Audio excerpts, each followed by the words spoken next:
ახლა კი გაგაცნობთ ადამიანს, რომლის ახალგაზრდობა ქართული კულტურისა და მეცნიერების დიდ სახელებს უკავშირდება. 96 წლის მელიტონ ჭეიშვილი, კაცი, რომელიც მეგობრობდა გალაქტიონ ტაბიძესთან. მელიტონ ჭეიშვილი იხსენებს, რომ გალაქტიონთან შეხვედრები მისთვის განსაკუთრებული გამოცდილება იყო. მან პოეტი გარდაცვალებამდე რამდენიმე დღით ადრეც ნახა. თბილისის სახელმწიფო უნივერსიტეტში სწავლის პერიოდში კი მისი გზა ქართული ფსიქოლოგიის ფუძემდებელს დიმიტრი უზნაძეს დაუკავშირდა. ჭეიშვილი იხსენებს, რომ უზნაძის ლექციებზე აუდიტორია ყოველთვის სავსე იყო და ახალგაზრდები პროფესორს განსაკუთრებული ინტერესით უსმენდნენ. დღეს 96 წლის მელიტონ ჭეიშვილის მოგონებებს მოისმენთ მარიამ შანშიაშვილისა და ლუკა ჩადუნელის რეპორტაჟში. ეხლა როცა ამ სტრიქონს წერ შვაღამე იწვის დნება, სიოსარკვლით მონაქროლი ვერთა ზღაპარს მეუბნება, რა იცი ან მეგობრებმა თუ რა ნაღველს იტევს გული, ან რა არის მის სიღრმეში საუკუნოდ შენახული. წიგნები მთელ გალაქტიკას ურჩევნია, პოეზია კი გალაქტიონის, იმ კაცის, რომელიც წლების წინ მისი ახლო მეგობარი იყო. გალაქტიონი ქუთაისში რომ გამოჩნდებოდა უკან მისდევდნენ და მე დაღამეს უძახდნენ. გალაქტიონს კი არ უძახდნენ. როგორ კითხულობდა? იცი უცნაური კითხვა ჰქონდა ძალიან. ეხლა როცა ჯივით და მის შუქში გახროლის სუბუქსის მარივით მოსჩას თვარიდან მეტეხი. 96 წლის მოხუც გალაქტიონ ტაბიძეზე არაერთი მოგონება შემორჩა. თითქმის საუკუნის წინ პოეტისთვის ბიძისგან გაგზავნილი წერილი მიუტანია. მას შემდეგ დაწყებულა მათი მეგობრობის ამბავიც. თვეში ორჯერ აკითხავდა. მარტვილო ეს მისი საყვარელი გამოთქმა იყო ნიჩს აფასებდა. ჩემი დაპატიჟება უყვარდა ძალიან რესტორანში. ოღონდ ორნი უნდა ყოფილიყავ, სხვა არავინ. შექსპირის თითქმის თავარი მონოლოგები ზეპირატვიცი და მათქმევინებდა. გარდაცვალებამდე რამდენიმე დღით ადრეც ნახა. გარდაცვალების შემდეგ კი გალაქტიონის ბინის აღწერასაც ესწრებოდა. ქართველ პოეტს სიგარეტის კოლოფებზეც კი ჰქონდა გამოუქვეყნებელი შედევრები დაწერილი. წინასწარ შეუდგენია დაკრძალვის სცენარიც. როგორი უნდა ყოფილიყო მისი დასაფლავება. ისე აღწერს ამას, ეტაბი გასაოცარია. როგორ უნდა რა ხალხი უნდა შეგროვილიყო და რა. მაგრამ თვითონ პიროვნება როგორც კაცი ძალიან ძიმე კაცი იყო. ძალიან.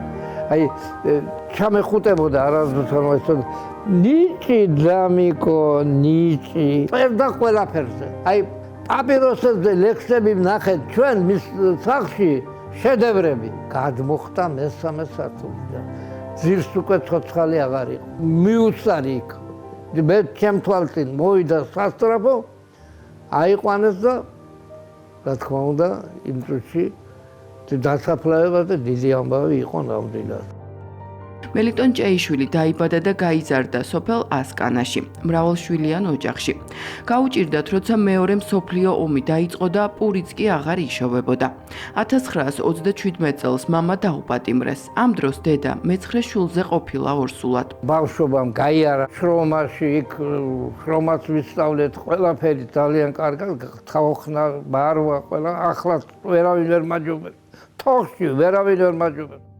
სტუდენტობა მამიდის სახლში გაატარა. თბილისში რომ ჩამოვიდა, სახელმწიფო უნივერსიტეტში ჩააბარა. სწორედ აქ დაუახლოვდა ქართული ფსიქოლოგიური სკოლის დამაარსებელს დიმიტრი უზნაძეს.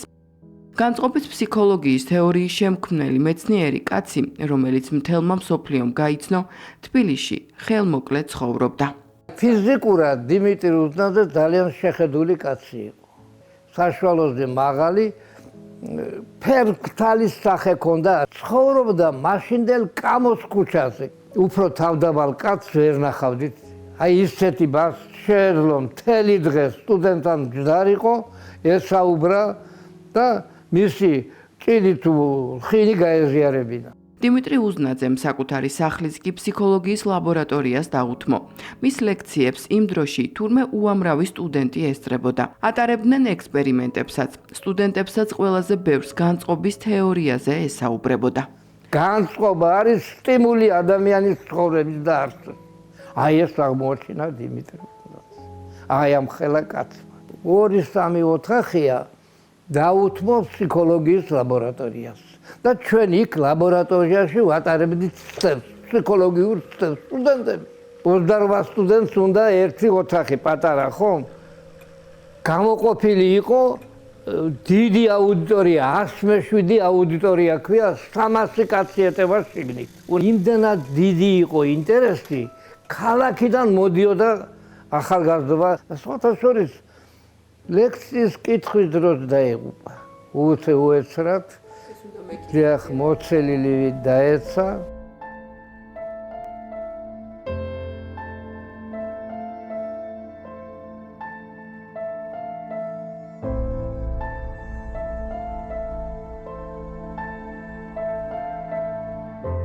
პროფესიით ისტორიკოსი, ფსიქოლოგი და მეცნიერი მელიტონ ჭეიშვილი 20 წელზე მეტია თბილისიდან 40 კილომეტრში, სოფელ ჯორჯიაშვილში დასახლდა.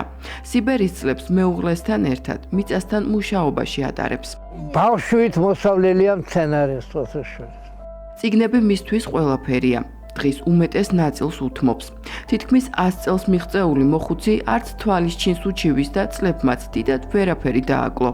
წიგნი არის სულის მალამო. სული რომ მალამოთი მოარჯულო, წიგნია საჭირო.